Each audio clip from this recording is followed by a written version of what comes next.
DIRTTRAX is sponsored by Can-Am, the ride says it all. Polaris, the hardest working, smoothest riding off-road vehicles. Hatfield McCoy Trails, where hundreds of miles of off-road adventure await you today. And by Yamaha, conquer outdoors.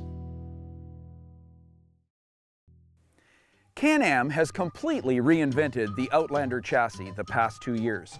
On this week's test ride, we're going to ring out the all-new G2 chassis with the sport's most impressive 500/550cc class engine. We're going to test the G2 Outlander 500 V-Twin with the DPS package. Can-Am has a fixation with being different. They would say with being better. Since the beginning, the Outlander line has hung its helmet on a unique spar chassis and, most importantly, an unusual twin trailing arm rear suspension system. The TTI rear suspension used on every Outlander received a complete rethink when the all-new G2 chassis arrived last season. The TTI system was so radically improved, our first ride on a G2 blew us away. The G2 chassis uses a radically stronger and stiction-free TTI system, a stronger and stiffer spar frame, and a completely updated double A-arm anti-dive IFS up front. If this sounds like pretty much everything has been changed, you would be correct. The new G2 TTI rear suspension uses new swing arm location points to generate tangible rear-end squat on takeoff. This reaction to heavy throttle drives the rear tires into terra firma, making a significant improvement in traction, and allows the pilot to initiate throttle wheelies by simply tugging on the bars. The G1's annoying off-throttle wheel hop has been completely erased. New double A-arms up front are mounted in opposing planes, generating an anti-dive response under hard braking. Oh yeah, no more inboard brakes up front either. Goodbye, chatter and squeak. An ongoing issue with the former G1 chassis was frame damage, especially in the floorboard area where aluminum hoops provided support. That's all gone and replaced with sturdy steel running board supports and beefed up A-arm mounting tabs as well. While the frame is still referred to as a spar, it looks more like a down-tube conventional ATV frame to us. These changes to chassis design have improved durability exponentially. The big deal with the Outlander 500 has always been its melodic, silken, and hugely powerful 80-degree V-twin 500cc engine. Make no mistake about it, in the 500/550cc class, this is the horsepower king. The 500 Outlander's Rotax V-Twin benefited from the move to the G2 chassis in a pretty substantial way. BRP claims the new Outlander 500 produces 6 more horsepower here than it did in the G1. That amounts to a 15% increase in available power. These extra ponies are impressive. However, we still feel the 500 could use more low-end grunt to compete with the torquey 550cc singles in this segment. Whether you agree with us or not on the issue of low-end torque, we heartily endorse the Can-Am 500 Outlander as the hard acceleration and top-end weapon in the 500/550cc class. Simply put, if you want to race this thing, you better show up with a bigger gun.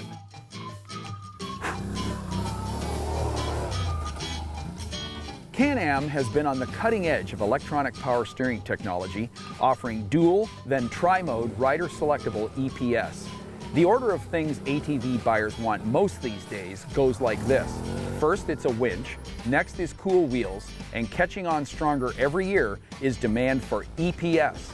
Can-Am has developed a factory package they call DPS, including digital power steering and aluminum wheels, without adding more costs for stuff ATVers can add themselves after purchase. Let's make something perfectly clear. From every perspective, the Can-Am 500 Outlander is a premium caliber ride. From its classy new G2 bodywork, to its sophisticated suspension system, to its incomparable 500cc V-twin EFI mill, this is one ride that leaves little or nothing to be desired. Can-Am makes no excuses about their Outlander lineup. All G2s are premium quality and premium featured ATVs, offering impressive performance, great handling and ride, vastly improved durability, and in the case of the 500, incomparable horsepower and top-end speed.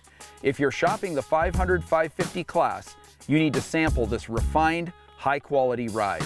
You know, it's not very often that we actually get to go out and ride with the sponsors of our show, but when it comes to the Diamondback guys, well, it's actually becoming a yearly event.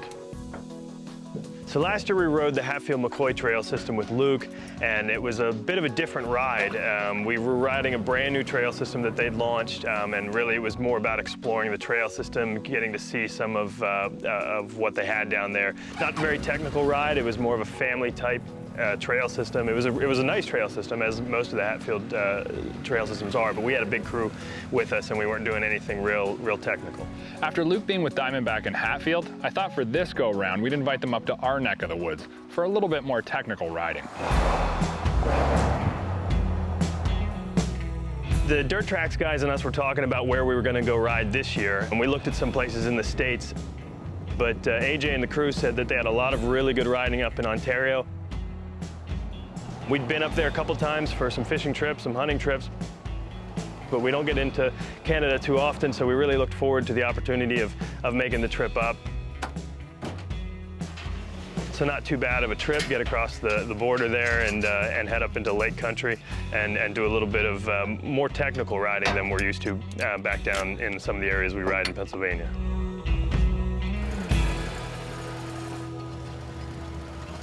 When we first get out there, Ethan, we're going to go across what's called the Burnt River, and it's a pretty wide river crossing. The water's pretty low this time of year, so it won't be that bad, but it's a lot of fun. The last section of the trail, about 3.5 miles, is really tough. All right, but you're going to have fun. Yeah, sounds like a lot of fun. Miserable lake and a really tough ride. Yeah. They don't call it miserable because it's great. They call it miserable because it's tough.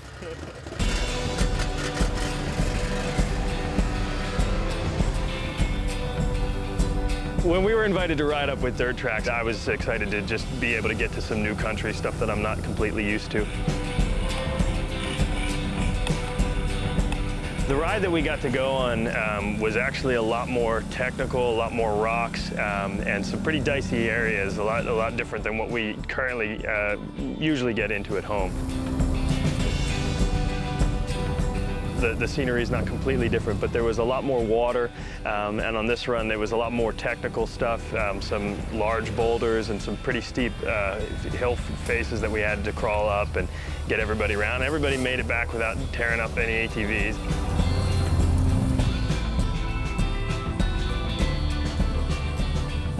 It was just a really unique experience getting to take these trails back to these remote lakes that are in the middle of nowhere that, you know, looks like no one's been to in a long time. And I think with Ontario, you have so much land that there's just a lot of places to ride up there. There's a lot of places to just get away from people, whereas back in the States, you may run into a lot more traffic.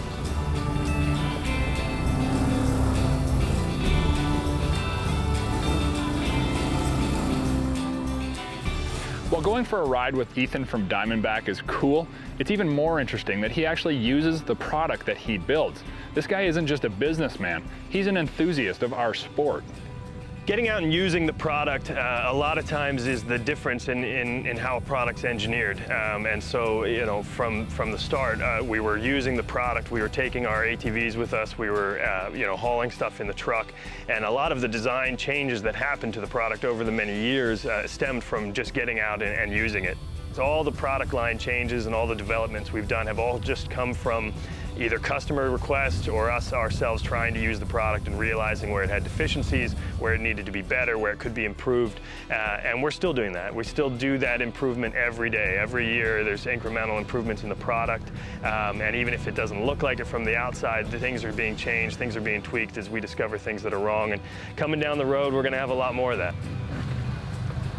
Miserable Lake Trail is a favorite for us from DIRTTRAX because it not only tests your skills, but it gives you a really good overview of what you can expect from riding in this area of the North American continent. Ethan held his own and we all had a really good time. We had a blast up here. We stayed in a really nice spot on a lake just north of their offices and got to hang out for a couple of days, do some riding, do a little bit of fishing, and all in all it was a great trip. If this was work, we could do this every day.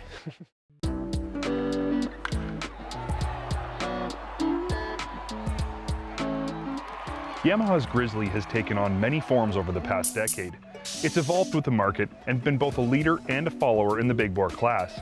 Today, the Grizzly has seen yet another incremental step forward, and like you, we're wondering if it's going to be enough to make the Grizz a home run in light of its competition. It's almost hard to keep track of all the different variations of the Grizzly's 700 fuel-injected motor we've seen over the past decade. It started out life as the big 660 single, then was bumped up to a 700, then had fuel injection added, and now has seen a myriad of small changes that up the horsepower by 10%. Here's what we know for sure. This new 700 fuel-injected mill is still a single cylinder, and it's still only displacing just under 700 cc's. But the 10% increase in horsepower is immediately noticeable and gives the Grizzly enough of a boost to once again make it competitive in the big bore class. When I first got a look at our new Grizzly press unit in the shop, I was underwhelmed, almost disappointed. It looks exactly the same as last year's model, and the year before that, for that matter. But looks can be deceiving. When I finally got a chance to climb aboard and go for a rip, I was pleasantly surprised by how snappy and deep the power delivery was from its big single. Its immediate low-end torque is impressive. Like most big singles, the Grizzly 700 suffers in the top speed department. Motors like this one simply don't like to be revved super high, so they struggle when pushed for more speed. We did get the Grizzly to read 65 miles an hour on flat ground, but it took a while to get there. Ergonomically, the Grizzly has always been a very comfortable ATV to ride. Sitting on it feels a little strange though. You almost feel exposed, perched on top of the ATV. This is probably due to its tallish handlebars and console-mounted gauges. Where most ATVs have gauge pods in the middle of the bars, the Grizzly doesn't. It looks weird from the rider's perspective, but works great. The single biggest improvement made to the Grizzly in the past 10 years is definitely power steering. This chassis has always been relatively light to steer, but has also always suffered from excessive bar whip. This is a common trade-off for a sport utility ATV. The addition of power steering allowed Yamaha to maintain the Grizzly's light steering effort, but also eliminate almost all bar whip and negative feedback the rider would have to deal with. And this brings us to the second major improvement on the 2013 Grizzly 700, a complete suspension overhaul. Not just new shock valving, spring rates, or sway bar tuning, we're talking wider A-arms that increase track width with a different geometry to help improve stability and handling. And believe me, it works. Now, I'm not going to say it's pushed the Grizzly to the top of the handling category in its class, but these updates have improved enough on some of the Grizzly's most annoying handling traits that I really do enjoy riding it all day long. Fast or slow, steering is now light and precise, handling is flatter than ever, inside front wheel lift is still present but very much reduced, and ride quality has improved. Older Grizzlies had a decent ride but felt a little bouncy at higher speeds. This new Grizz feels plush and planted. It rides excellent while picking through rough, rocky terrain and is stable and composed on smoother trails at higher speeds. So what's the bottom line here? Well, we've always liked the Grizzly. The problem is, over time, we've come to like some of its competition just a little bit more. So the question is, do these new changes and updates make us like the Grizzly enough to once again start recommending it as a viable, big bore sport utility class option? Absolutely they do. More power, improved ride and handling, and typical Yamaha quality fit and finish make the 2013 Grizzly 700 Fi with EPS capable and comfortable competition. It's also got the lowest MSRP of any EPS-equipped 700 to 800 class sport utility ATV on the market. You don't get things like fancy aluminum wheels, brush guards, winches, hand guards. The competition has these things, but the Grizzly doesn't. And we think this is one area Yamaha could really step up their game with this model. But you have to remember, with more bling comes an increase in price. So maybe the Grizzly's best left alone as a no-frills, standout performer that's simply a great deal. The 2013 Grizzly 700 Fi EPS has been improved in all the right places with revised suspension and 10% more power. Maybe it lacks a little bling, but we're convinced Yamaha hit this one out of the park, and for the money, you won't find a better big bore sport ute. It's not a surprise that the side-by-side market has changed significantly over the last few years, and with the ever-growing popularity of these vehicles, you can be sure that it will continue to for many years to come. Artic Cat has been in the side-by-side game for nearly as long as it's been around, and are no strangers in these parts, starting with the original Prowler XT way back in 2006. At this time, there are only a handful of players in the game, and Artic Cat also competed with them on the ATV side of things, so to differentiate the Prowler, they would have to do something big. By 2008, the Prowler had become a full line, featuring the base model with the 650 H1 motor, the original upgraded XT model available in 4 colorations, and the new for 2008 700 H1 XTX model, a 695cc EFI dual overhead cam motor that was built in the state-of-the-art St. Cloud engine facility. While the 700 XTX was a real success for Artic, the release of the 1000 Thundercat ATV had side-by-side buyers all worked up, because as we know, there is no replacement for displacement. The 950cc TCAT motor was begging to be shoehorned into the Prowler, but the side-by-side world didn't actually think it would happen. I mean, who in their right mind would do that? Well, the same company who was just on the brink of releasing a 177 horsepower turbocharged snowmobile capable of over 120 miles per hour. That's who. With the Prowler gaining momentum daily, the need for more and the pressure from not only the consumers but the competition gave Artic their final answer. 2009 brought about what no one thought a manufacturer would do. Breaking the triple-digit barrier, Artic Cat released the 2009 Prowler XTZ 1000, a fully featured fire-breathing sport ute side-by-side.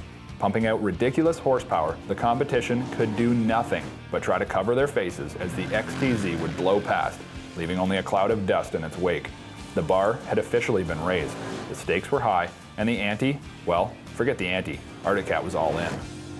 While 2009 was a breakthrough for Artic Cat with the XTZ side-by-side, the truth is the Prowler had really stayed the same since its inception right through to 2010. With the competition not leaving any room for error and the sport side-by-side category really taking off, Artic was in need of a pure sport vehicle that would not only compete with the Polaris RZR S, but send them back to the drawing board, a feat of monstrous proportions. By 2011, Polaris had a stranglehold on the sport side-by-side market with the XP900, and they were not letting off the gas. But if I know one thing to be true about those boys from Thief River Falls, it's that they know a little something about holding her wide open. With a soft release at the 2011 Artic Cat 50th anniversary event, the 2012 Wildcat was born, a fully tricked out sport side-by-side. From the ground up, the Wildcat was impressive to say the least, blowing the competition's suspension travel and displacement numbers away, as well as offering an extra long wheelbase and factory-equipped power steering. The ball was back in Artic Cat's court, and there was nothing but net. The Wildcat was an instant success. Gaining popularity in a heartbeat, it was nearly impossible to get one of these vehicles because the dealerships sold out before they even arrived. Pressing hard, the Wildcat would only remain a one-trick pony for 2012, and in 2013 the Wildcat 4 was added to the lineup. Stretching the wheelbase out even further and adding 2 fully bolstered rear seats, the Wildcat 4 is pure side-by-side fun, with all the same features as the two-seater, including cool second-row doors, rear seat 12-volt outlets, and impressive second-row legroom. The new addition was welcomed with open arms. While the Wildcat had gained quite a following, there were a few complaints about the factory-equipped tires as well as the performance coming from the 950cc motor in comparison to the competition. So to squash these mumbles, 2013 not only included the 4-seater, but the overhauled Wildcat X model, factory equipped with custom graphics, upgraded tires, aluminum bumpers, and an over 90 horsepower tweaked motor with Team Industries rapid response clutches, and the Wildcat X is at the top of its class in the sport side-by-side category and will continue to push the boundaries every single year. On the Prowler side of the business, Artic Cat still produces rugged side-by-side vehicles like the HDX 700 and are continuing to press the bounds and innovate just as they are with the Wildcat lineup.